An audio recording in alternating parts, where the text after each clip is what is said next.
আজি আমি দক্ষিণ কামৰূপ জিলা সংখ্যালঘু ছাত্ৰী ইউনিয়নৰ ফালৰ পৰা লোহিত হত্যাৰ প্ৰতিবাদত আজি আমি সংবাদমেল অনুষ্ঠিত কৰিছোঁ। আজিৰ সংবাদমেলত আমাৰ সাংবাদিক বন্ধুসকল উপস্থিত থকাৰ কাৰণে আমি আন্তৰিক অভিনন্দন আৰু ধন্যবাদ জনাইছোঁ।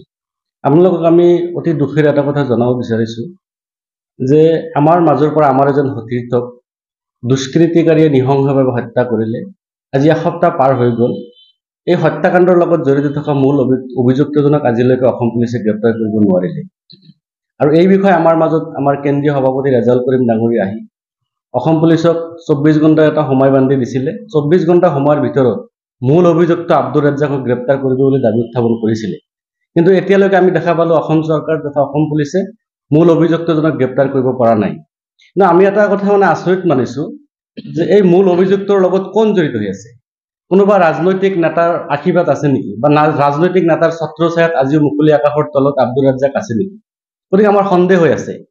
আজি আমি দেখিবলৈ পাইছো 15 নম্বৰ কিমান নম্বৰ আছামী এজন আছিলে কোমৰ আলী বেটছিক গ্ৰেপ্তাৰ কৰি আমাক এইটো দেখাব বিচাৰিছে নেকি যে আমি আছামী ধৰিছো আৰু বাকী আছামীখিনিৰ লগত মিত্ৰালি কৰি তেওঁলোকক এটা মুকলি আকাশৰ তলত ওলাই আহিবলৈ এটা সুবিধা কৰি দিম, বা এইটো কাৰোবাৰ নিৰ্দেশত হৈছে নেকি, যে আমাৰ লগত ষড়যন্ত্ৰ চলি আছে নেকি, যে 15 নম্বৰ এজন আছামীক ধৰি বাকী আছামীখিনিক তেওঁলোকে এটা বাট মুকলি আকাশৰ তললৈ আহিবৰ কাৰণে এটা বাট মুকলি কৰি দিছে নেকি?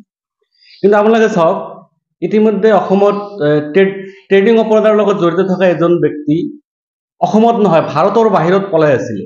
আমাৰ স্মাৰ্ট পুলিচে সেই ভাৰতৰ বাহিৰৰ পৰা অন্য দেশৰ পৰা গ্ৰেপ্তাৰ কৰি আনি জেল হাজতত ৰাখিছে।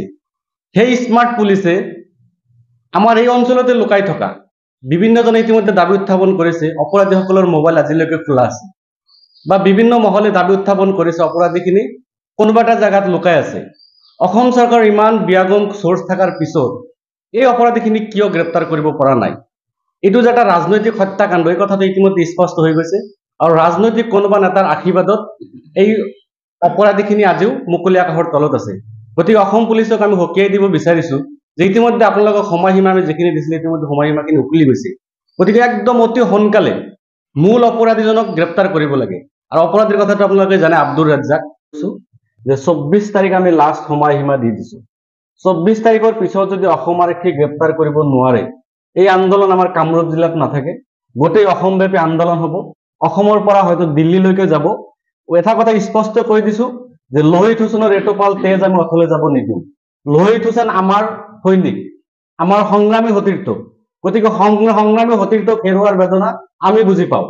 গতিকে আমাৰ সতীৰ্থক কোনোবাই কাঢ়ি লৈ যায় মুকলি আকাশৰ তলত ঘূৰিব আৰু আমি হাত সাবটি বহি থাকিম, ইয়া কেতিয়াও সম্ভৱ নহয়। যাৰ বাবে আমি অহা 24 তাৰিখ দেওবাৰ এটা কাৰ্যসূচী ঘোষণা কৰিছো। চাম্পুপাৰা বজাৰত প্ৰতিবাদী আমি জনসভাৰ আয়োজন কৰিছো। আৰু সেই জনসভাত আমাৰ মাননীয় সভাপতি ৰেজাউল কৰিম ডাঙৰী আমাৰ মাজত উপস্থিত থাকিব। তাৰ লগতে আমি আৰু এটা কাৰ্যসূচী ঘোষণা কৰিছো। 24 তাৰিখত 11 বজাৰ পৰা 1 বজালৈ চাম্পুপাৰা বাজাৰ বন্ধৰ ঘোষণা কৰিছো। বজাৰ বন্ধৰ ঘোষণা কৰিছো যাতে আমাৰ মানুহখিনিক লৈ আমি এটা শান্তিপ্ৰিয়ভাৱে এটা গণতান্ত্ৰিক আন্দোলন কৰিব পাৰো।